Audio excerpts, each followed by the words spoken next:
Hi friends, வணக்கம். இன்றைக்கி நம்ம டுடே ஏசியா குட் டே சேனலில் மதியமாவுக்காக எக்ஸாம் ப்ரிப்பரேஷன் போயிட்டுருக்குன்னு நினைக்கிறேன்.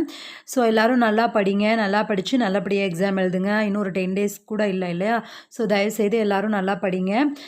நம்ம சேனலில் வந்து இந்த மாதிரி கஹானி, லெசன்ஸு, அப்புறம் கிராமரு, அப்புறம் பரத் மிலாப் இது எல்லாத்துக்குமே வந்து நிபந்து எல்லாமே வந்து நம்ம ப்ளேலிஸ்ட்டு தனித்தனியாக எல்லாத்துக்குமே அவைலபிளாக இருக்குது. எல்லாமே உங்களுக்கு யூஸ்ஃபுல்லாக இருக்கும். எல்லா லெசனுமே மதியமால அப்லோட் பண்ணியாச்சு. ஓகேவா? ஸோ எல்லாமே தயவுசெய்து நல்லா படிங்க.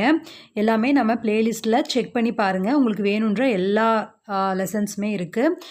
இப்போ எக்ஸாமுக்கு எல்லாம் படிச்சுட்ருப்பீங்க, எல்லாமே தரோவாயிருப்பீங்க. ஸோ எக்ஸாமுக்கு போகிறதுக்கு முன்னாடி என்ன பண்ணுறீங்க அப்படின்னா, ஒரு 2 டைம்ஸ் வந்து ஒரு மாடல் எக்ஸாம் மாதிரி நீங்களே வந்து தனியாக பேப்பர்ஸ் இதெல்லாம் எடுத்து ரெடியாக வச்சுட்டு, எக்ஸாமுக்கு போகும்போது எப்படி வந்து அங்கே எக்ஸாமில் எழுதுவீங்களோ அந்த மாதிரி டைம் செட் பண்ணிவிட்டு, அதே மாதிரி அந்த டைமிங்குள்ளே முடிக்கிறதுக்காக ஒரு மாடல் கொஷின் பேப்பர், இப்போ நம்ம last August exam question paper ஏதாவது இருக்கும் இல்லையா? ஸோ அதை எடுத்து வச்சுட்டு அதில் இருக்கிறத வந்து நீங்கள் எக்ஸாமுக்கு எப்படி எழுதுவீங்களோ அதே மாதிரி அந்த டைமிங்குள்ளே எழுதுங்க. அந்த மாதிரி ஒரு 2 டைம்ஸ் நீங்கள் எழுதி பார்த்துட்டீங்க அப்படின்னா, உங்களுக்கு வந்து அங்கே போகும்போது அந்த ஃபியரோ இல்லை வந்து அந்த கொஞ்சம் டைமிங் வந்து ஹரிபரியாக எழுதுறது அந்த மாதிரியெல்லாம் இருக்காது. ஸோ உங்களுக்கு வந்து ப்ரிப்பேர் ஆகிறக்கும், அங்கே போய் பயம் இல்லாமல் கொஞ்சம் நல்லா ரிலாக்ஸாக இருக்கிறக்கும் யூஸ்ஃபுல்லாக இருக்கும்.